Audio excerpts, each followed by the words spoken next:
Hey guys, so today I wanted to focus on a topic that I think it's important for every parent. It doesn't matter what kind of kid you have, and that is diet and nutrition.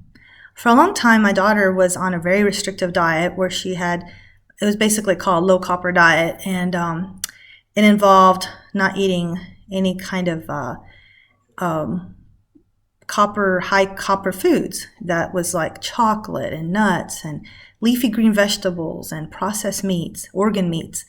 So, I mean, it was very hard to follow that diet. But because that's all she knew, it was easy for her. So, but as a parent, it was hard for me to kind of, make our meals to where there was always something for her to be able to eat. Because you can imagine, I mean, leafy green vegetables was the hardest one because I love salads, I love spinach and those type of things.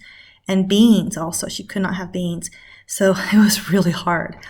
Um, so I know many of you have the same issue that you have to worry about what your children eat. And now, especially during the pandemic, your children are inside a lot more. They're going to be snacking and eating more.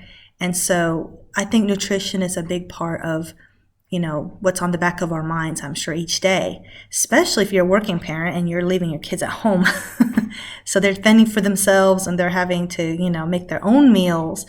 Perhaps. So that's always a big challenge for us parents. So what is it that you do to help facilitate that, to make the stress less for you? So one of the things that I do in my family, and it doesn't always work because I'm not the only one that buys groceries, but I try to not buy the junk food in the first place, because if it's there, we're going to eat it. I don't buy sodas. I don't buy a lot of sugary treat type things all the time. When I do, it is a special treat. I mean, they're excited and it's gone within minutes.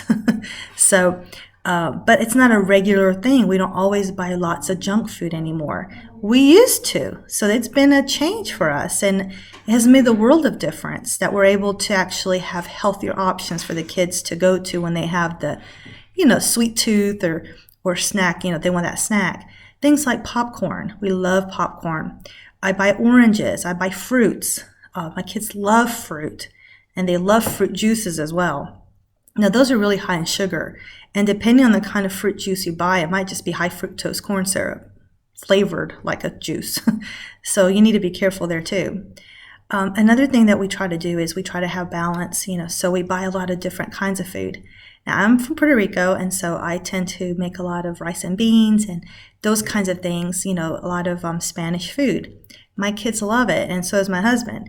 And it's something that's healthy, for us. We eat a lot of avocados and those kinds of foods. So ethnic foods are usually typically a lot healthier than the traditional American food. And I hate to say that, but it's true, and y'all know that too. So try to venture out of just the ordinary. Try to, look online, and there's lots of resources there for you. There are cookbooks that you can purchase, or you can find recipes on All Recipes. And there's a lot of different websites that I go to. There are some places where you can actually put in the ingredients that you have, and they tell you the dishes and recipes that you can make out of those ingredients. That's kind of neat, right? So we have lots of resources out there. There's Facebook groups that you can join for healthier living. And so I'm in some of those, and those are great resources. There's a book that I purchased a long time ago called Deceptively Delicious. And so it was a really eye-opening book for me because I was like stuck. And so when I read the book and I got lots of neat ideas on how to incorporate sneaking healthier foods into my food. So for example, you can take cauliflower and mash it and put it in anything. They won't even know. So that's just one of the tidbits that I use from that book. So I'm not I don't have any stock in that book, but I'm telling you, it was really a good resource for me, especially when the kids are younger. There's lots of ideas for snacks and things like that. So, be mindful of what you buy at the store and try to, again, look beyond just the normal American, diet food that you would think of.